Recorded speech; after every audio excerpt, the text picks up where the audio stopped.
It's season 8 and I have some cracking guests lined up. We'll be diving into all things leadership, teamwork, engagement, mental well-being and high performance.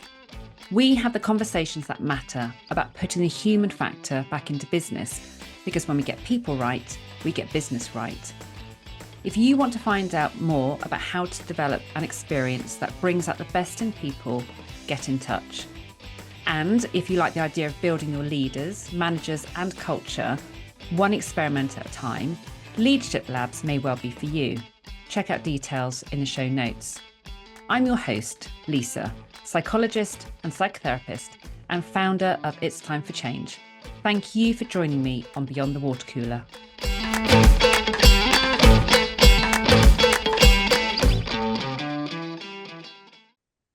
So on this rather cold June morning, I'm joined by Duncan Targett of Targett Consulting. I actually have a confession. We've just been discussing how cold it is, and I haven't told Duncan that I'm actually wearing my slippers. So you put your heating back on yesterday, and I've got my slippers on today, which is a stark contrast to the last time we had a meeting sitting in the sunshine and it was epically hot. So welcome, Duncan. Thank you very much. It's yes, it is. There is some sunshine outside, which is lovely. But no, thank you for having me on. I think after all our various conversations, it's nice to finally make it onto your podcast. Yeah, brilliant. So well, today we're going to be talking about the commercial approach to talent development. And I guess there's a kind of question about why are we talking about this, because I don't normally talk about specifics like talent development. And from my perspective, developing people is something that's absolutely critical to their experience at work. So it's around feeling recognized, a sense of achievements, a sense of status, meaning and purpose. All their kind of emotional needs fit in with actually how they're being developed and how they're being recognized and rewarded. And obviously all that contributes to how well an organization does ultimately. So I want to get your perspective on it, because I know this is something you're incredibly passionate about. And I love your, firstly, very human approach to it, and also your very linked up approach to it, which is what I think drew me to you in the first place when we started talking and we realized that we're talking about the same kind of stuff, the same kind of space, but just coming at it from different angles. So before we get into hearing about your perspective, Duncan, tell us a bit more about you and your company. Yeah, so I set up Targett Consulting only a few months ago in February, and that was really focused on how do we start with business objectives and build a talent development strategy that is absolutely aligned to that.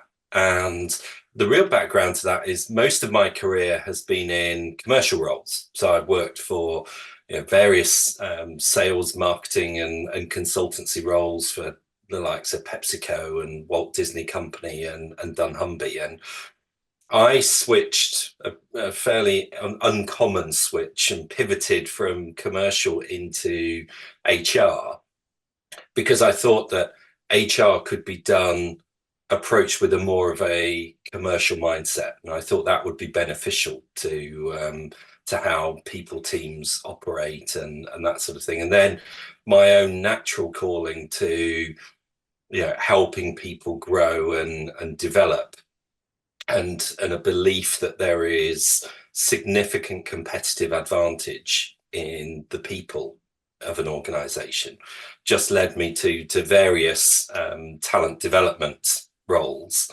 And then just the idea of I could go and work with sort of a broader variety of businesses and organizations, and bring this thinking to them. So that's how I've ended up with Targett Consulting, and I knew that my surname would come in useful at some point of my life, and this is it. I can say you could not have chosen a better. Like the two, like how did that happen? That's just perfect. So talk when we talk, I've noticed that you always sort of emphasize the commercial aspect of talent development and people, and I'm curious, tell us a bit more about why that's so important, because it's something you emphasize quite a lot. And I've got my suspicions why you talk about it quite a lot, but share why that's so important. Because I think it's inextricably linked. Everything, if you take an organization, all of the resources should be aligned to where the business wants to go in, say, the next 3 years, and what are the objectives. And therefore, very often, individual teams or functions in an organization will simply work on their own agenda, whereas there's much more to be gained if the starting point of everything is that business direction and the business objectives, so that you get an effective use of the resources. And so everything is pointed in the right direction. And if you have that situation, then you are more likely to be successful and increase your revenue. You will reduce business risk because you've got then proper talent planning and succession planning in place. So you're not losing that institutional knowledge, and you're reducing your costs because you're not having to pay to replace those people that are leaving. So it really aligns everything that you're doing with the talent agenda to make sure that it's driving business success. And that's where my earlier point of, I think there's competitive advantage in the people side, because I lose track of the number of organizations that I speak to, and they say, what sets us apart is our people. And then when you probe, and it's sort of, so how do you invest in your people, and how is that investment linked to business objectives? That's where it all falls apart. And it's like, well, we haven't really thought of that. So I think Robin Sharma made a quote that said, the quickest way to grow the sales of your business is to grow your people.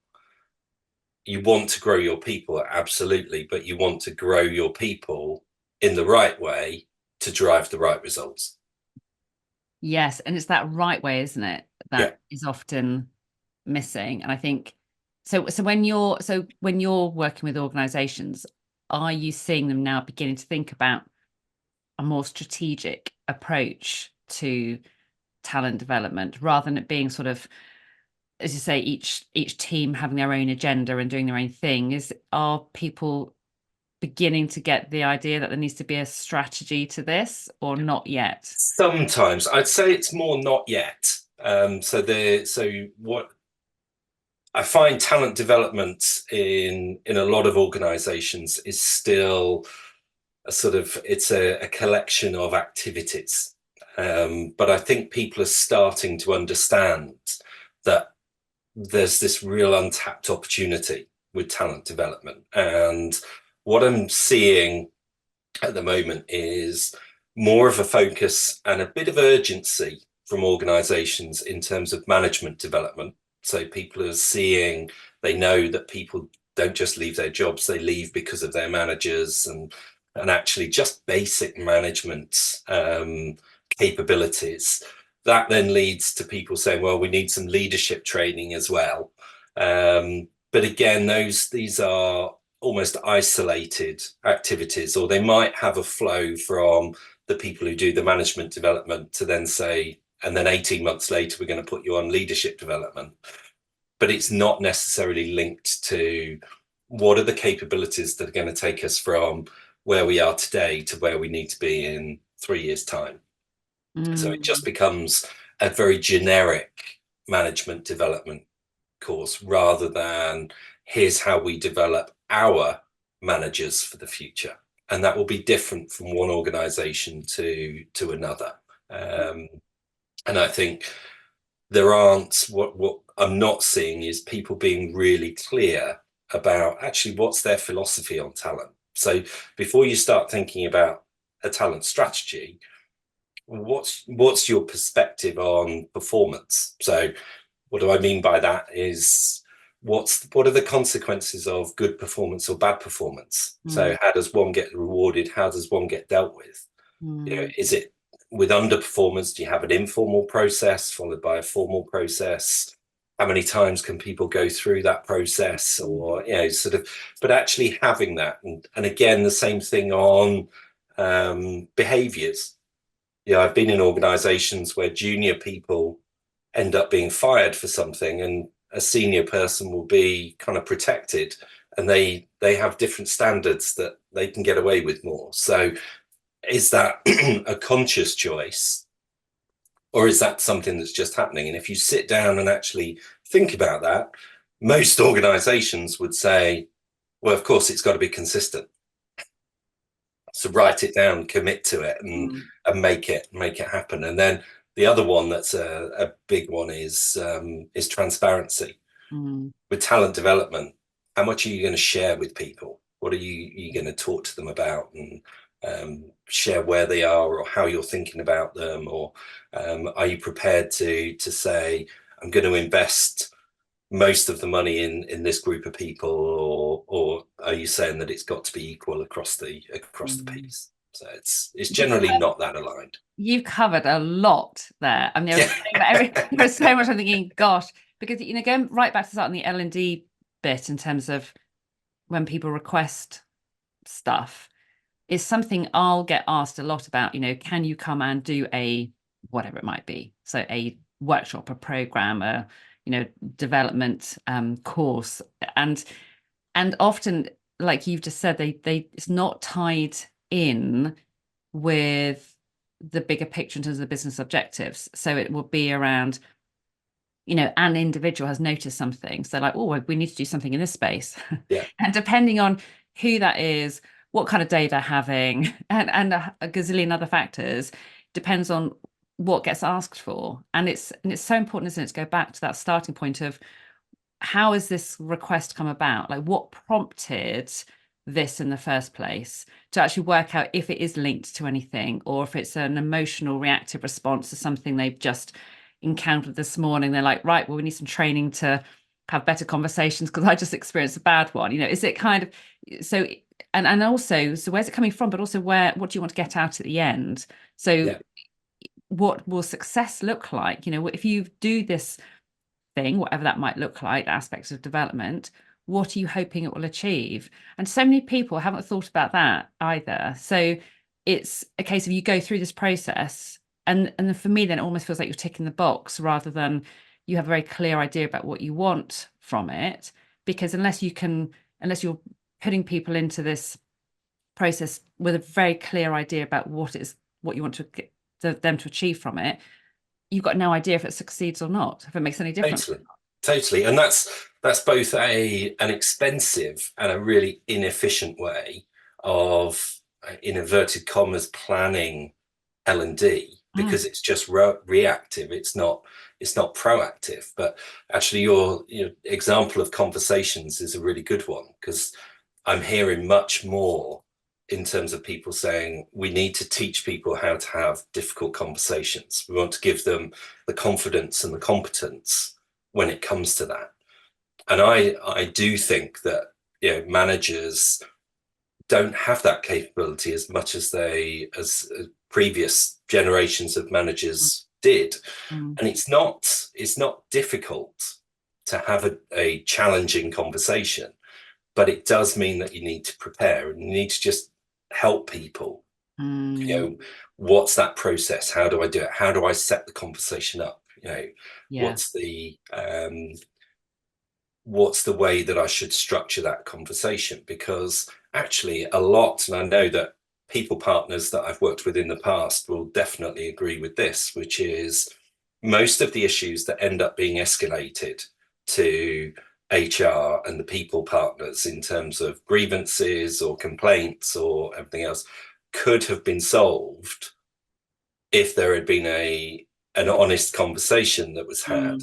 And because a lot of companies, their approach to difficult conversations is to avoid them, the problems get bigger and bigger and bigger, and they just end up, you know, costing even more money because you've then got more resource being put against it. So it's I think it's a good point you made actually about you know, we need to look at where the company is now, where it's going, and what's needed to get people there. And I think it's that blend of giving people the relevant skills and knowledge about how to do things, like have the conversations they need to have, and then also being able to give them the space to work out how they directly apply that to their particular context. So Yeah, it's always that, and I know it's something you're really passionate about as well, in terms of it's not just textbook stuff. Like, here's a scenario, we're going to do some role play, and imagine having this conversation in this, this particular scenario that I'm giving you. But it's about, here are some key skills, critical skills that I need. And this is what's going on in my world right now, in my role as a manager, or whoever I am.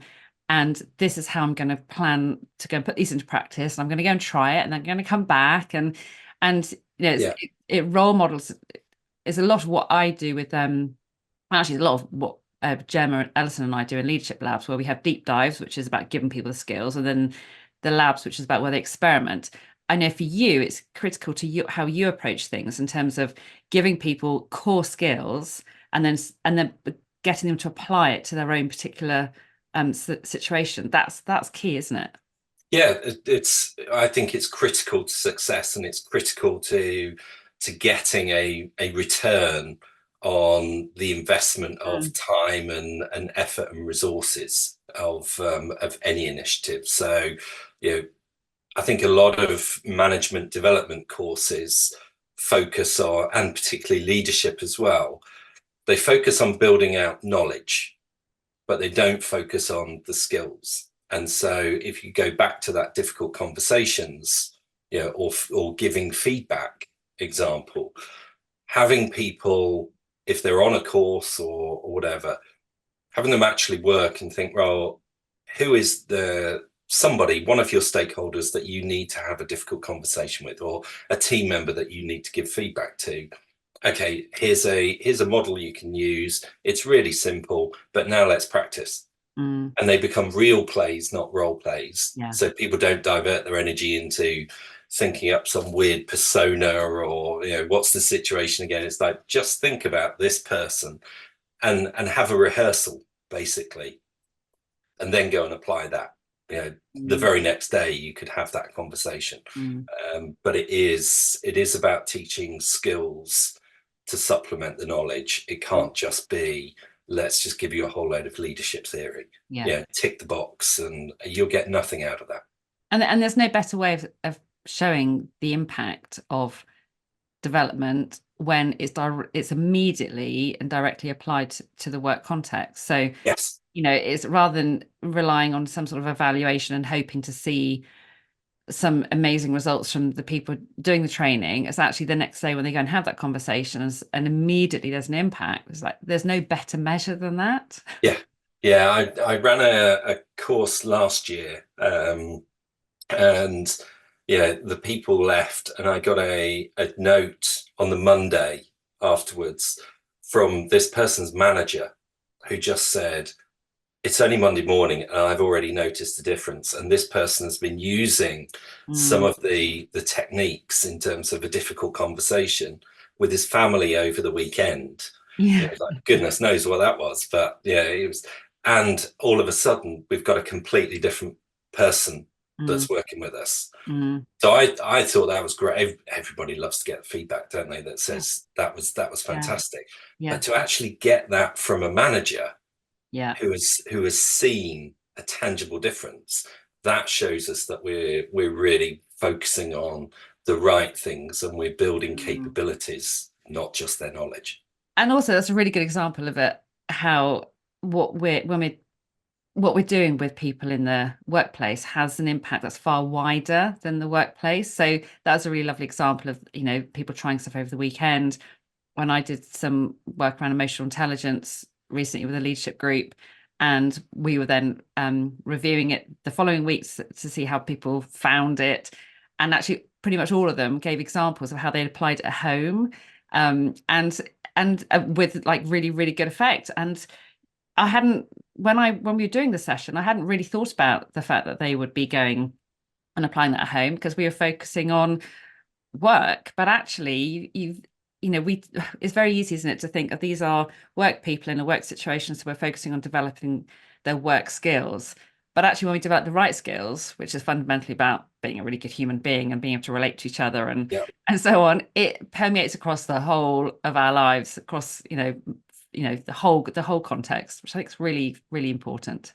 yeah, Yeah, totally agree. Tell us about the 9-box grid.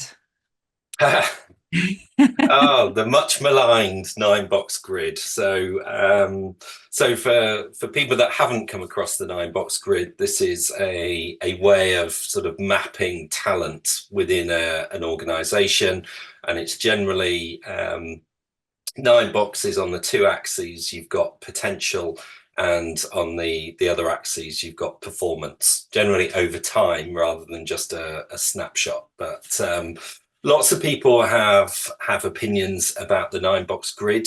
Some people say it's too rigid, some people say it's dead and it shouldn't be used again, and actually their alternative is then a 6-box grid rather than a 9-box grid. And but the principles are still the same. And I don't think there are, different models out there, and I think they all fit depending on your organization.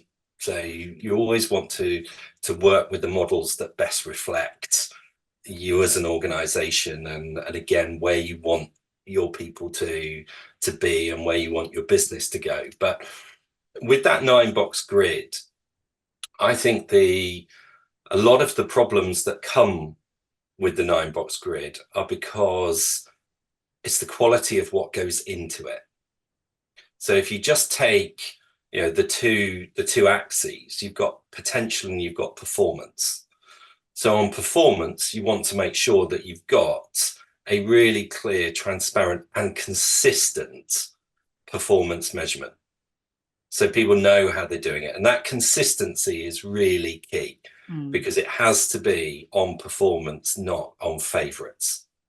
So if you've got that really robust but really clear and engaging performance management process, that will give you a really quality input to where you map people in terms of performance. And then potential it's about how you define potential. And I've seen and been in organizations where it's as blunt as, can this person move 2 levels up in the organization, which is really blunt, because if you're in HR or you're in legal, going up 2 levels in the organization might take you from manager to sitting on the board. Whereas if you're in sales, that might take you from account executive to divisional director. You've gone up 2 levels, but they're vastly different levels. So you've got an inconsistency there.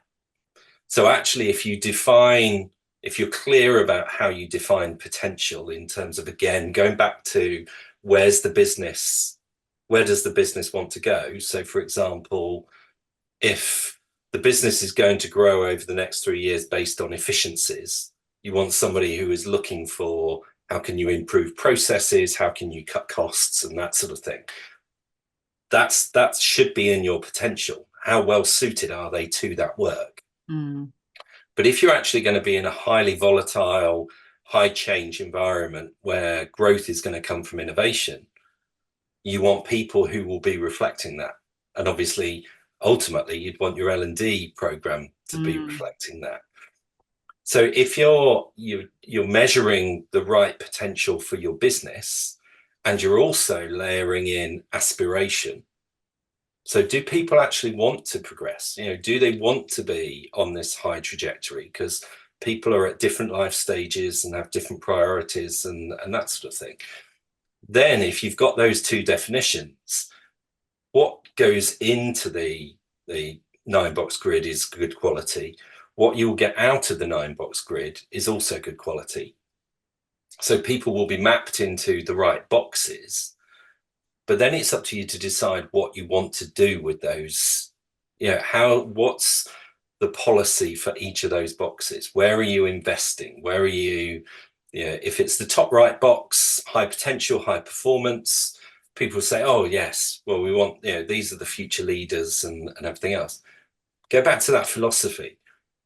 Are you prepared to differentiate? Are you prepared to say openly, we are investing proportionately more in these people because this is where they are, but because we're transparent about how you get classified in this in terms of potential and performance, let's have the dialogue. in Mm. terms of this is where you are, where's your aspiration, where do you want to be? Now let's do the gap analysis, and then let's help you get there.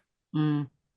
But it's that movement around the boxes, and I think that's the 9-box grid can be a really powerful tool if the quality of what you're putting in is good, if the definitions are clear and consistent, and you know what you want to do and Mm. where you want to invest for each of those boxes.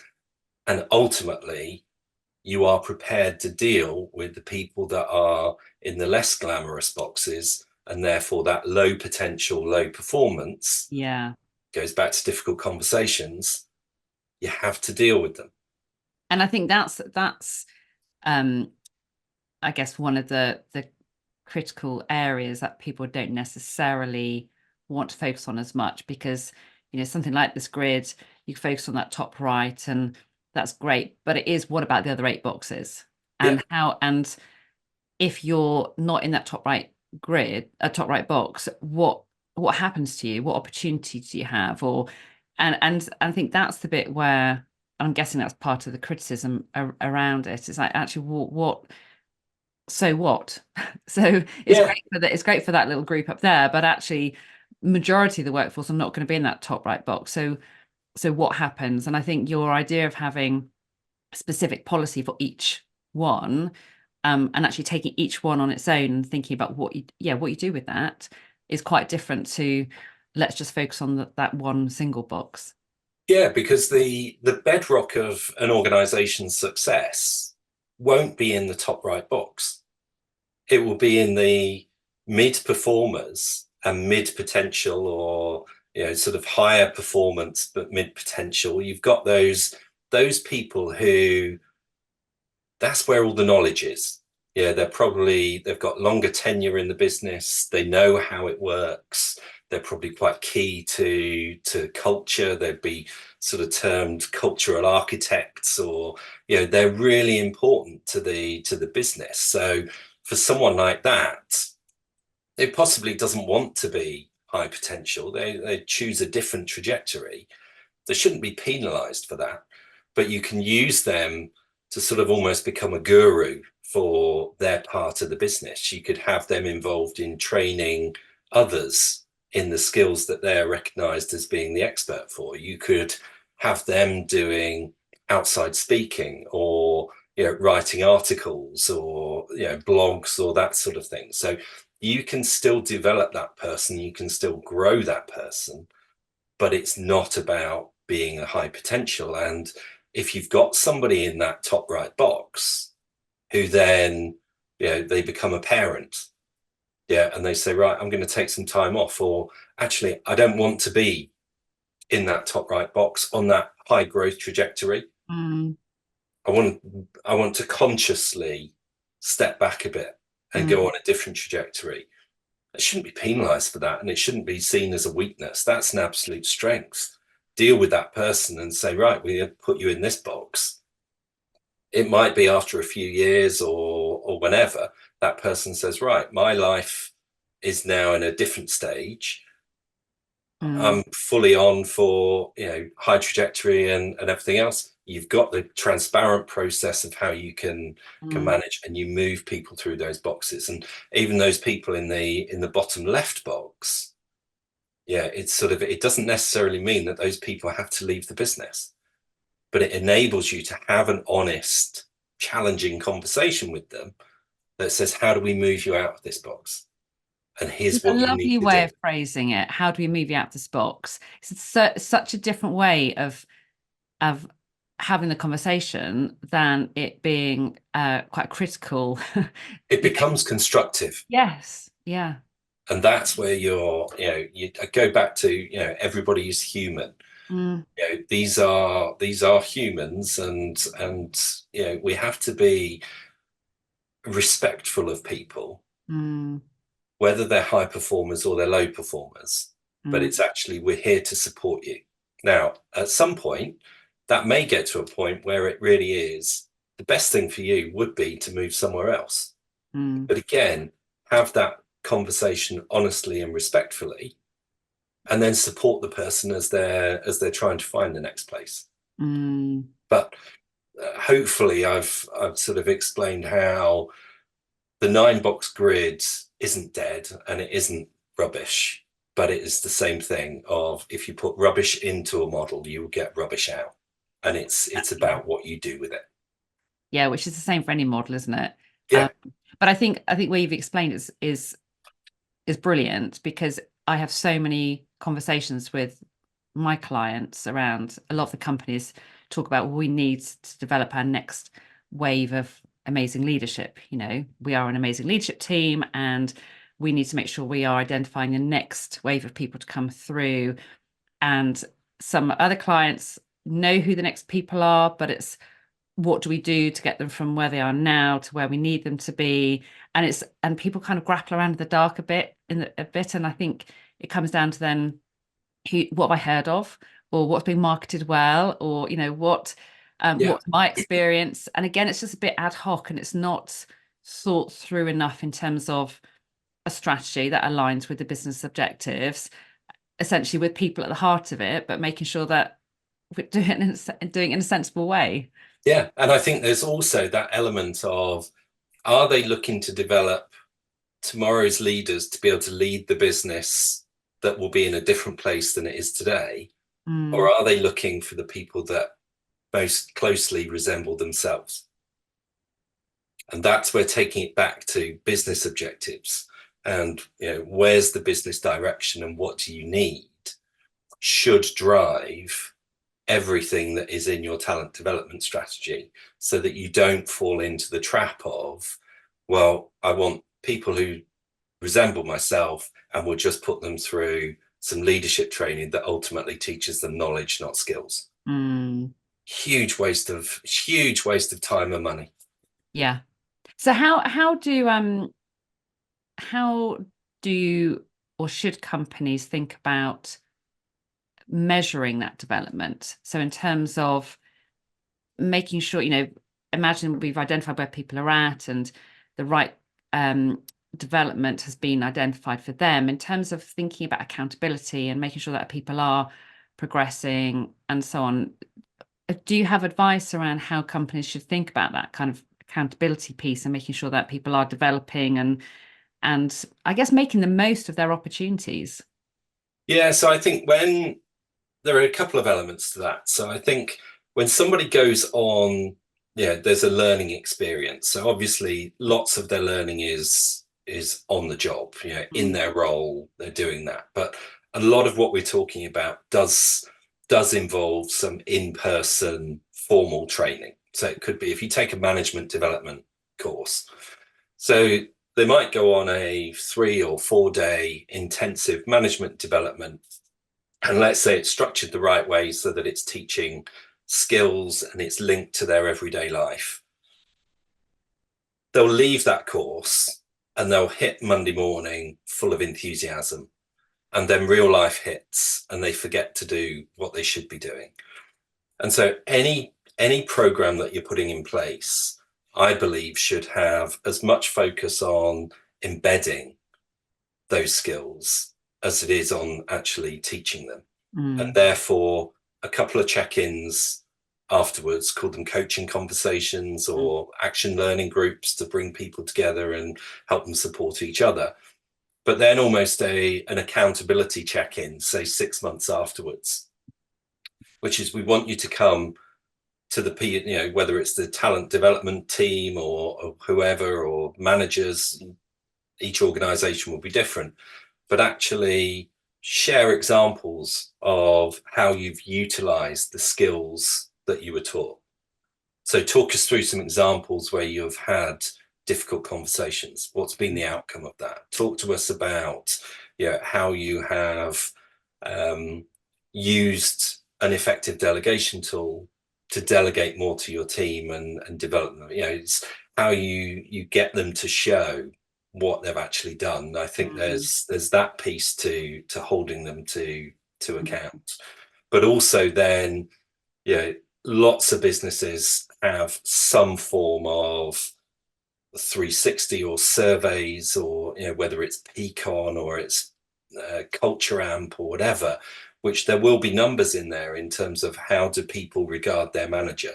Mm. Am I being led effectively? Am I having honest conversations? Do I feel as though they understand and know me, and that sort of thing? And so you can set qualitative targets for people in there. So you're building it into their performance management, which brings you, it's this Yeah. continuous linkage and flow between everything. It's objectives, it's into performance management. Performance management affects directly where you sit within talent planning and succession planning, which comes out of the 9-box grid, which drives your L&D, which then takes you back to, well, how do we embed this? Well, we're using KPIs and objectives, which takes you back to performance management. So it becomes a really sort of self-sustaining cycle, if it's done well. And that, again, you've explained that really well, because I think, when we talk about performance management and talk about reviews and so on, it can just be such a, how I've seen it in a number of companies, it's such a standalone process with a kind of, here's a standard pro forma and we're going to just tick this off to say we've done it for the next 3 months or however often people do it. And it's just not tied in. And I think when, you're pulling all those key points together and you're connecting each aspect of what happens in a business, you're making the point of this is important because it links directly to these other areas over here. Yeah. Suddenly it all becomes much more joined up and everything makes a bit more sense and it gives much more meaning to things. So rather than people groaning about, I've got a review meeting or whatever, and it's kind of, it's usually a bit dull, or it's usually feels a bit pointless, or we're just going Yeah. through ticking the boxes. Actually, this, I feel engaged in it. I see the point of it. It's Yes. motivating.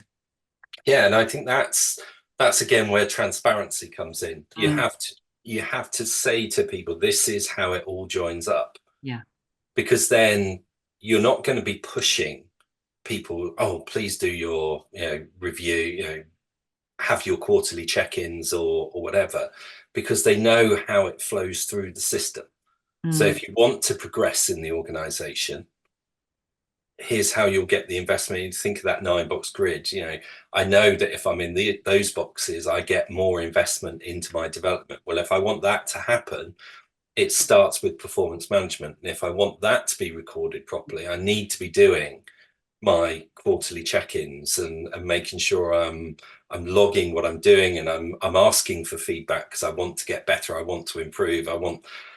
It becomes self-sustaining and self-driven, which I think is really, really important, that it's not, HR saying it's that time, you've got to have a check-in, and that's not HR's job.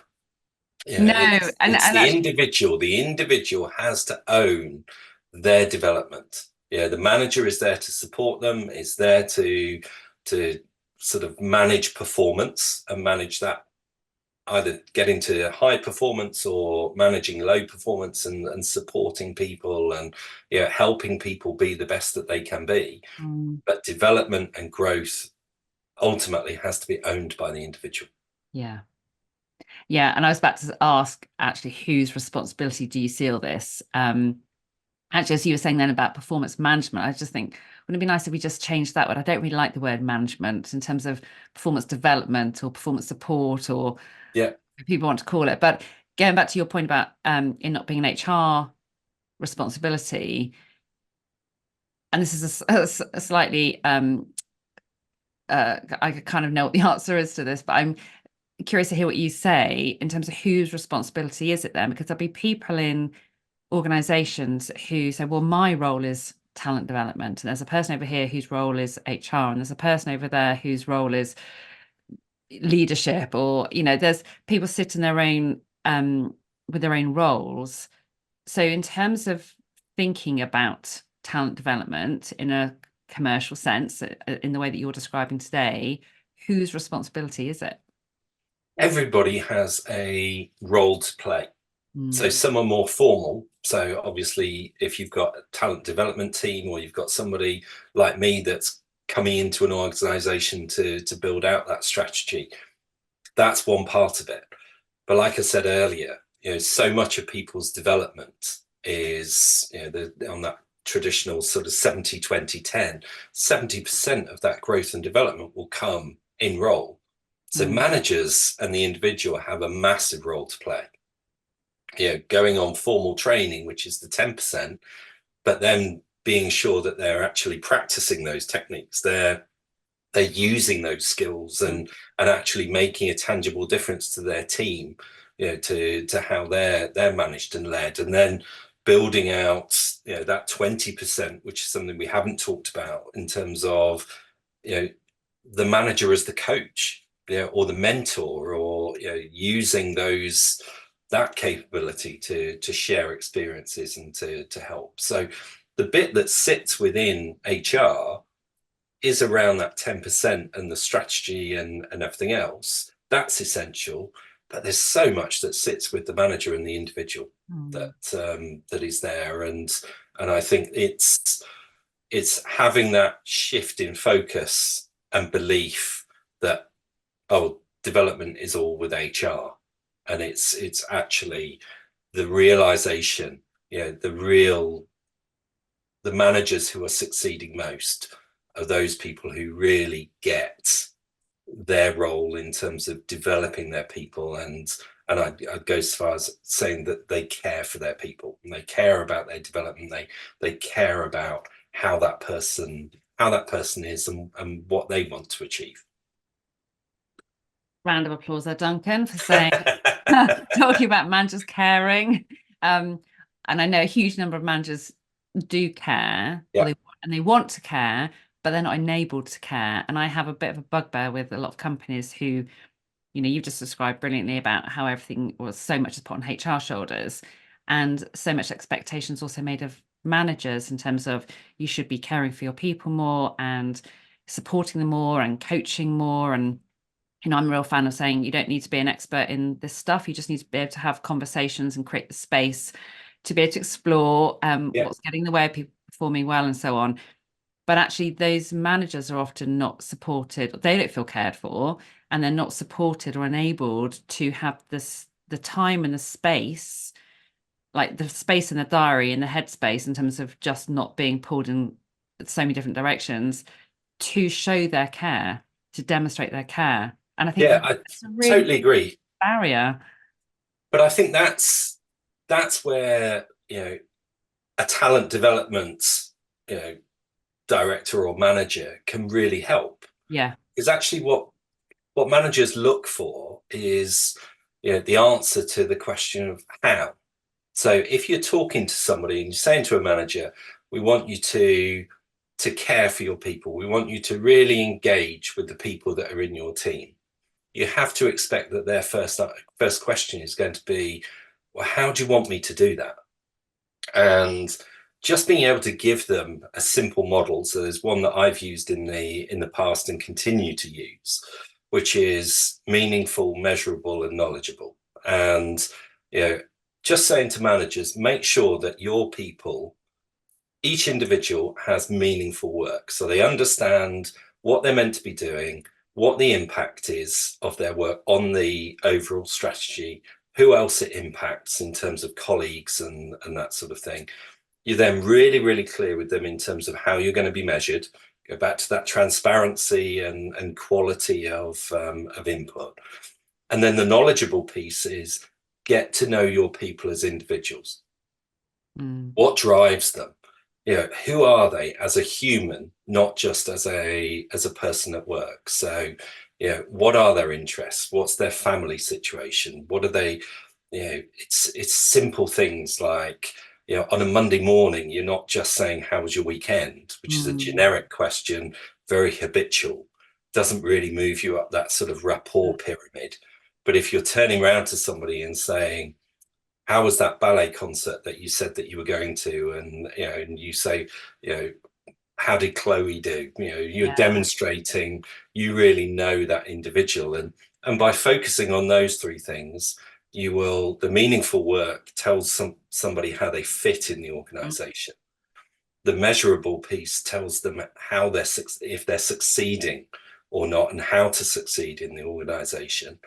And more powerfully than all of those, is the knowledgeable piece will give people that sense of belonging. Mm. And that's what will give people the feeling that my manager cares for me. Mm. And so you're working through something that is, you're saying to people, we want you to care for your people. Mm. Here's a model of how you do that. And it's really simple. Most of these things get massively overcomplicated. You need to keep it as simple as possible. Managers are busy. So give them a simple framework for giving feedback. Give them a simple framework for engaging with their people, but make it really, really accessible to them, and then hold them accountable at some point to demonstrate how they've been doing this. Mm. I like what you said because it links with what I was talking about briefly at the start of this conversation around emotional needs, and that sense of what you just referenced in terms of sense of belonging and Yeah, sense of purpose and so on. If we can create a work experience, a way of relating to each other and doing what we do, which meets our emotional needs, then it's always going to be a winner because individuals have what they need being met, and that means that they experience good mental fitness, they're able to perform well, they yeah, relate well, they're loyal, and of course that makes it far easier for the company to achieve their objectives. And it's the emotional needs that often just get pushed aside in terms of being too busy, and we've got to focus on this tangible stuff over here, which is all yeah, kind of much more businessy rather than people focused. And so it's really nice hearing you talk about the direct link between a company's objectives and how we develop people and emotional needs, because it has to be tied up in one. You can't separate it out and say that stuff's not for me, but this stuff is. It's all part and parcel of the same thing. yeah. And it goes back to your point about people are human. Mm. Yeah, and this is, being cared for Mm. is a massive part of somebody feeling as though they're part of it, and you will get higher levels of performance and Mm. ultimately better business Mm. results if you're doing that. I Mm. mean, I'm not by any means a follower of football, but I am intrigued by the fact that the most successful teams that have been in the Premier League Mm. are those that have got managers that demonstrably care for their people. Yeah. Yeah, the Pep Guardiolas, the Jurgen Klopps, of this world are the ones that really have that emotional connection, Mm. and they have been successful. Mm. Carlo Ancelotti does it at Real Madrid massively. You Mm. can see in their body language that there's a caring, there's a connection that Yeah. goes deeper than I want you to run up and down the left hand side and cross it, and I want you to score the goals. Yeah, it's more to that. Yeah. No, I hear that. And it's funny you mentioned football because every time I have any conversation with Jem or Chris Chamberlain from Guernsey Mind or any of that, or they are so um focused on talking about football, but in relation to what you're talking about, is such a there are such good examples There are, there are. of of that we can learn about and apply to business. I think it's really interesting that you're talking about that need to feel cared for. One of the really surprising outcomes from our leadership labs is the leader saying, in terms of some of the value they get from it. So we were breaking it down, evaluating different parts of it. The check-in. Now, going back to your point about on a Monday morning, have you had a good weekend? It's too generic. Yeah. It's like when people start a meeting and say, right, let's do a check-in. How's everybody? And everyone's like, yeah, it's fine. Right, great, I've done that bit. And you're like, no, no, no. And actually, when we first designed the process for each lab, and we allocated a certain amount of time, we thought, we'll roughly have much time to the check-in at the start, and then we're going to talk about, how people are getting on and stuff. The check-in got longer and longer and longer. And we realized we needed to make it longer and longer and longer because this was the first time that people were coming along, and these are MDs going through really, big transitions with their business, and very senior leaders and managers trying to work out how they're doing different things. And it was the first time that they were coming along to a space where they were being cared for. Everyone was really interested, and everyone was asking them exactly as you said.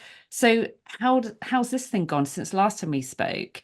And then if someone's struggling a bit, everyone's saying, well, have you thought about this and what about that? And I hear you, and showing empathy. And that space was so valuable that for some people it's like, this is the only time I get to come and actually just be myself and say, this is what my reality is really like. And I feel it's okay to do that. And I'm being cared for and supported by this group around me. We really underestimate the importance of care. I Yeah, think. we do. And I think you touched on something there, and both you and I coach as Mm, well mm, as sort of podcasts and mm, talent development or yeah. whatever. So, but that active listening, Mm, yeah, of really deep, focused listening is a skill that I think managers and leaders need to develop.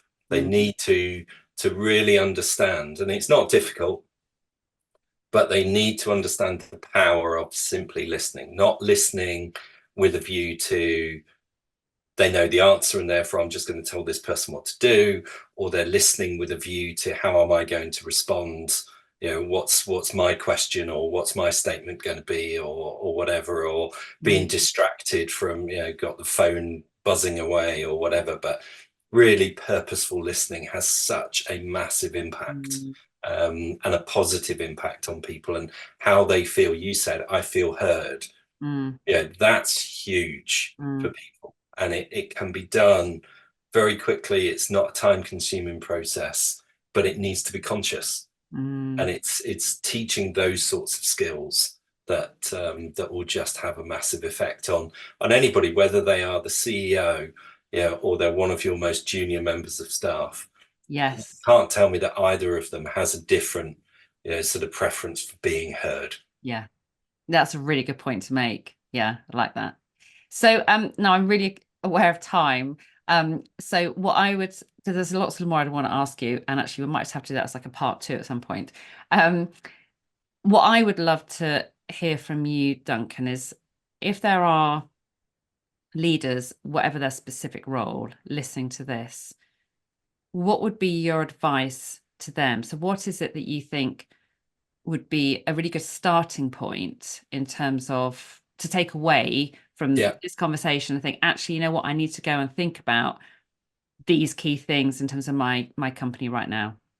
Yeah, so I would start that with saying there needs to be a conscious decision to invest time and energy in developing an aligned talent development strategy. So start with that philosophy. What's your point of view on performance, on behaviors, on differentiation, and all of that, and fuel, use that to drive your decision making. Mm, Um, Build your strategy based on where you want the business to go, and really put the thought into that, which will help you develop the right performance management system, which will then help you develop the right talent planning and succession, and then ultimately you will understand what you need to be investing your learning and development resources into. So I think there's that whole thought in terms of put the time and energy in it, but mm, start from the business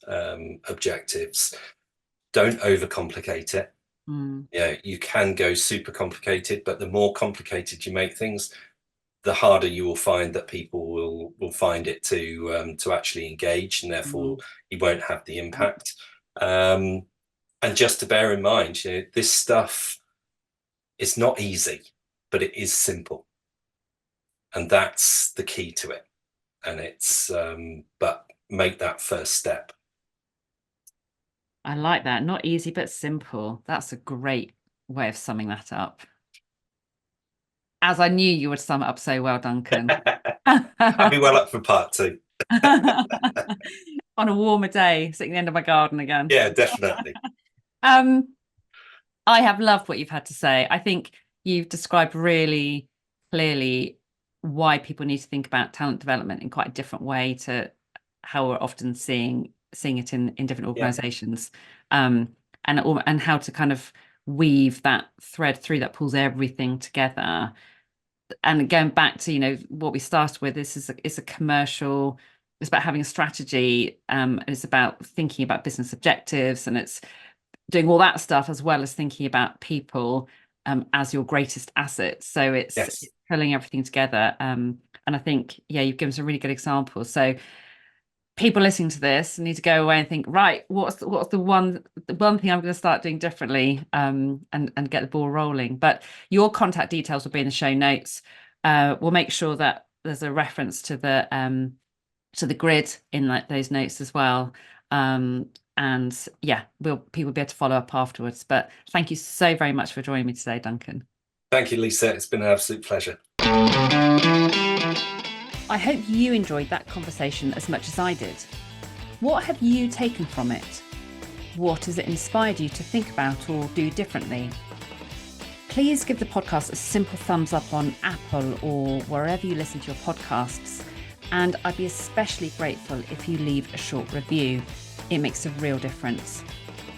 If you join the club, you'll be the first to hear about relevant updates and free downloadable resources that are part of developing practice and performance.